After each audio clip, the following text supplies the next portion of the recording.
guys અત્યારે હે ને સાંજના 7 વાગ્યા હે ને અમે હે ને અત્યારે અહીંયા સાંઈબાબાવાળી ગલીમાં મધુરમ આ બાજુ આવ્યા હતા તો અમે અહીંયા ગાઈઝ આવ્યા તો અમે એક અહીંયા હે ને જોયું આ રીતના કે હે ને અહીંયા બિચારું હે ને કૂતરું હે ને એ બહુ જ આમ બીમાર મીન્સ કે આમ ઊભું થઈ શકે એમ નથી એવી હાલતમાં છે અને તમે જો ગાઈઝ અહીં હે ને કેટલા માણસો નીકળે છે અહીંથી બાજુમાંથી અને અહીંયા બાજુમાં જો રોડ છે અને એક્ઝેક્ટ જો ઓલું મારી ગાડી પડી છે ને એની બાજુમાં જો ગાઈઝ આ પેલું કૂતરું છે ને એ બહુ જ ખરાબ કન્ડિશનમાં છે હાવ આમ લાસ્ટ સ્ટેજ ઉપર હોય ને એ રીતના છે અને આટલા માણસ અહીંથી છે ને બાજુમાંથી નીકળે છે જોવે છે કે આ કૂતરું આમ હાવ લાસ્ટ સ્ટેજ ઉપર છે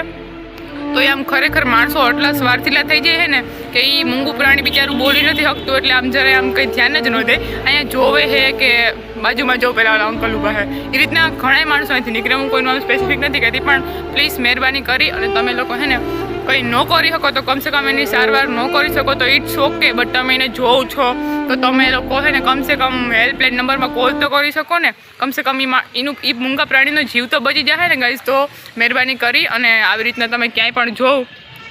તો એની તમે હેલ્પ કરો એ મૂંગું પ્રાણી બિચારું બોલી નથી શકતું કોઈને કંઈ કહી શકતું નથી અને માણસો ખરેખર અત્યારે બહુ સ્વાર્થીલા છે અને અમે લોકોએ અત્યારે છે ને ડોગ કેરમાં કોલ કર્યો છે ને અત્યારે 10 મિનિટમાં એ લોકો આવે છે આ કૂતરાની સારવાર કરવા અને મારું છેલ્લે છે ને તમને બધાને એટલું કહેવાનું છે કે તમે ક્યાંય આવી રીતના કૂતરાઓને બિચારાઓને બીમાર આ રીતના હાલતમાં જોવ તો મહેરબાની કરી અને કમસે કમ તમે એની સારવાર ન કરો તો કંઈ વાંધો નહીં બટ તમે હેલ્પલાઇન નંબરમાં કોલ કરી અને એ લોકોને જણાવી દો કે આને આ જગ્યાએ આવી રીતના છે કે કોઈ પણ મૂંગું પ્રાણી બિચારું આ કન્ડિશનમાં છે તો તમે લોકો જરાક એમાં ધ્યાન દો તો પછી એની રીતના કામકાજ એનું પતાવી લે આપણે કંઈ કરવાની જરૂર નથી કે તમે સારવાર ન કરો તોય વાંધો નહીં જો ગાઈઝ તમે એની હાલત જોઉં ખાલી કઈ રીતના બિચારો છે ને બહુ જ ખરાબ કન્ડિશનમાં છે જો ગાઈઝ